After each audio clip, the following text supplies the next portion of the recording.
हे बघा दादा, आमच्या घरी फ्लॅट रूम सगळ्या आहेत भाड्याने, पण तुम्हाला आमचे काय रूल आहेत ते रूम बघून सगळं ऐकून घ्यावं लागेल आधीच. चला तुम्हाला दाखवते आमचा रूम. हे बघा इथं लॉक लावून आहे, रात्रीच खाली झालाय तो रूम. आणि आमचे काय रूल आहेत ते सगळं ऐकून घेऊन तुम्हाला व्यवस्थित राहावं लागेल. कलर बिलर अजिबात खराब करायचा नाही.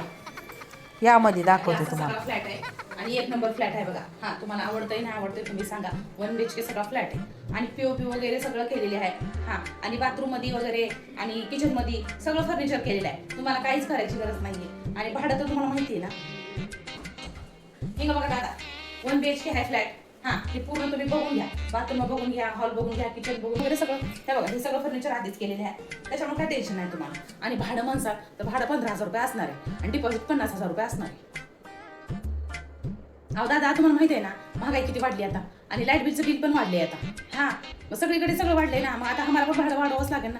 असं कसं म्हणता? आणि बघा, पहिलं भाडेकरी होता आमचा. हा, तो काय झालं, तो अचानकच गावाला निघून गेला. त्याचा सगळा पसारा आमच्याच रूम मध्ये आहे. त्यांनी काय रूम खाली केलेलीच नाही आणि त्यांनी भाडं द्यायचं होतं आमचं, म्हणून आम्ही हे पसारा त्यांना काढूनच नाही दिला. म्हणलं तुम्ही आमचं भाडं द्या, सगळं जेवढं काय भाडं राहिले तेवढं थकीत राहिले ते सगळं भाडं क्लिअर करा आणि हा पसारा घेऊन जाऊन. ते काय आलं नाही, खाणं काय दिला नाही. त्यामुळे हे पसारा तुम्ही यूज करू शकता, काहीच अडचण नाही आम्हाला पण झालं तर बी. पण डिपॉझिट तुम्हाला 50,000 रुपये द्यावं लागेल. आणि माझे काही नियम आहेत ते पण तुम्हाला फॉलो करावं लागेल. कारण पार्किंगला जागा पण आहे तुम्हाला गाडीसाठी, आणि गाडीसाठी पार्किंग पण आहे तुम्हाला. आणि वरी माणसानंतर घरामध्ये पाण्या पिण्याचं अजिबात कुठल्या गोष्टीचं टेन्शन नाही, किंवा भाडेकरी कोणते काय म्हणते कोणतं काय म्हणत काही टेन्शन. आणि हो, लाईट बिलचं युनिट माहिती आहे तुम्हाला. हा, पहिलं 10 रुपये नव्हतं, आता 20 रुपये. हा, या सगळ्या गोष्टी आधीच पहिलेच क्लिअर करून घ्या, म्हणजे आम्हाला बरं पडेल आणि तुम्हाला बरं पडेल. बरोबर का नाही? हा, तेच सांगते मी तुम्हाला. आणि हो, डिपॉझिट तुम्हाला 50,000 रुपये आधी जमा करा. काकू कमी करा की, लय होते डिपॉझिट. करा की, करा करा करा. 1000 रुपये डिस्काउंट देते मी तुम्हाला, पण तुम्हाला उद्याच्या उद्या डिपॉझिट सगळं जमा करावं लागेल तर डिस्काउंट मिळणार आहे, नाही तर नाही. हा, आता सांगते. या काकू, या या या हो हो, आले आले. या या. पण ऐक ना, काय हो काकू? ते पाणी काय झालंय पाण्याचं? अहो, काय नाही. किती आवाज येणार आहे काय? हा, कुठं काय पाजरा सुटल्यासारखं एवढं आवाज? आता जरा तुम्हाला सांगितलं ना, जरा पाणी कमी वापरत जा. पाण्याचं आधीच खूप आहे का, असं नका करत जाऊ. उन्हाळा आता, उन्हाळ्यात जरा जपून पाणी वापरत जा. बरं नाही आणि धुवत. हो, काही काम गोदऱ्याला धुलीच म्हणून गोदऱ्याला धुवत जाऊन बाई खट उन्हाळ्यामध्ये. आम्ही आता तुला सांगते बघ, कळलं की?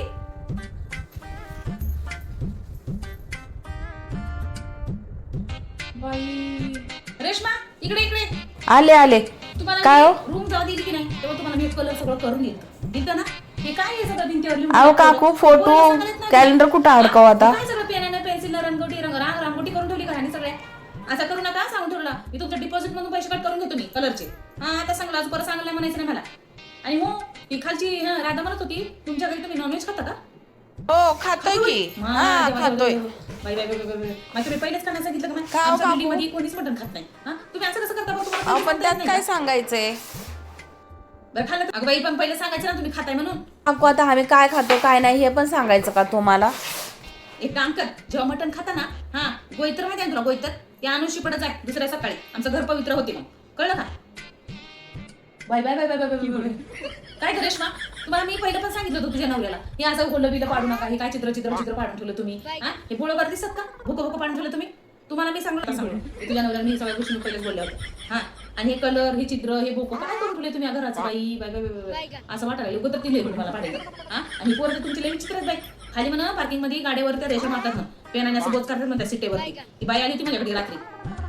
पोरेला सांभाळून सांग आणि व्यवस्थित राहा तुम्ही पण, सांगून ठेवलं. आणि तुम्ही पार्किंगला गाडी पण लावता माहिती आहे ना? त्या गाडीला 8-8 दिवसाला बायका सगळ्या खाली पार्किंग झाडून येतात. तुला पण घ्यावं लागेल, आणि तुझ्या नवऱ्याची पण गाडी लावली पार्किंगला, कळलं का? आणि हो, कलर व्यवस्थित. अहो, पण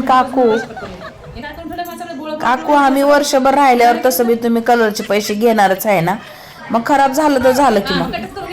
डिपॉझिट मधून मी कटच करून घेणार पैसे. हा, तुम्हाला व्यवस्थित अहो पण माझ्या घरामध्ये हा, आता सांगून ठेवला मी तुम्हाला.